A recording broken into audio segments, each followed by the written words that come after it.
Aloha, Donald here again.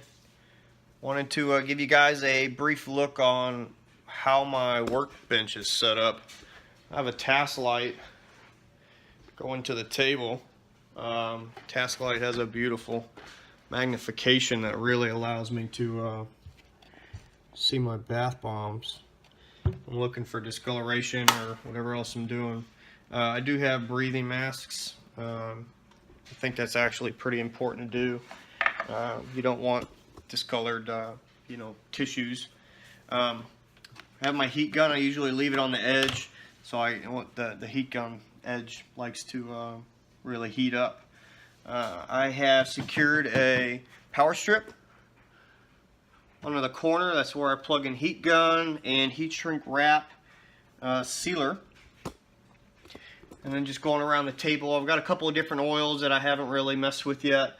A rose oil. I use different containers.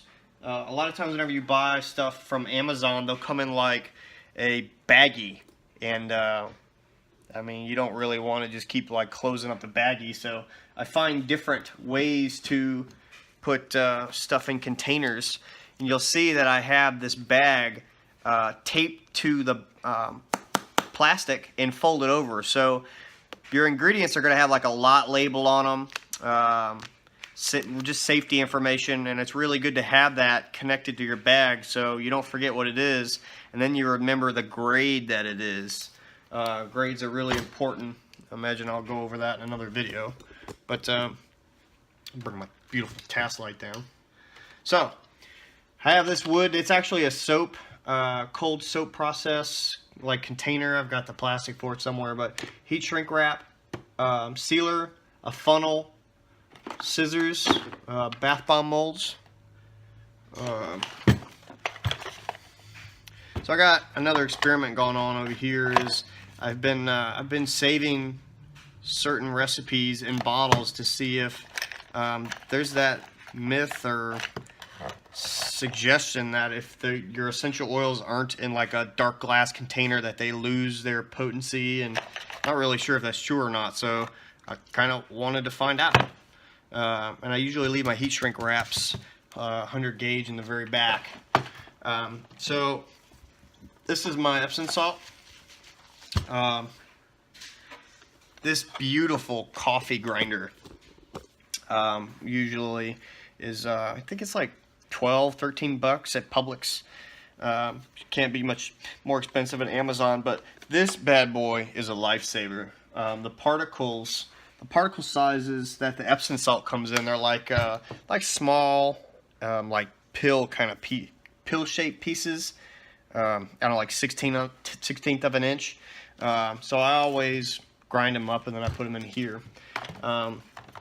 In the beginning, I thought I was gonna like save this magical recipe and like have one squirt bottle to where I could just keep using across batches, and I'm not sure that doesn't work yet, but I've been changing the recipe so much it doesn't make any sense to have this huge bottle just full of one recipe. It's very difficult to change it once you have like 15 servings in one bottle. Citric acid in a sealed container. It's airtight, but it's not vacuumed. So if you, I wouldn't want to just stick a bunch of wet sand in there and see if it dries. And then baking soda going across. I use witch hazel. I've been kind of testing that. This is supposed to like help the color spread in the bathtub and not stick to the bathtub. This is like a syrup, and I'm still kind of messing with that. Essential oil, Nature's Oil brand, cornstarch, colorings, molds, gloves. I use gloves. I usually like to mix up, hand mix a lot of my recipes, and I don't really like using the whisk. I find just being able to like feel the particles and like squish them is better.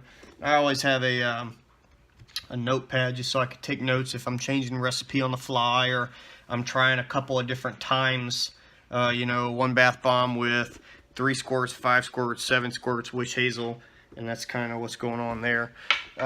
Underneath, just a lot of saved materials, or you know, it's easier to, sometimes it's cheaper to like buy one bag of 5 pounds than it is to buy 3 bags of 1.5 pounds. So I just buy the cheaper 5-pound bag, knowing that, you know, baking soda and citric acid are the largest components of bath bombs. And then over here, this is kind of like where I go to put my my experiments I'm waiting on. Just, you know, different experiments. I got them all in one box. And then I have my large mixing bowl and with my my strainer. The strainer makes sure that I don't have any bigger particles sizes in the bath bomb, because I personally don't like getting in the bath and then, you know, you sit down and you're sitting in like a bunch of rocky, sandy materials. Like, it's gross. So just a quick overview.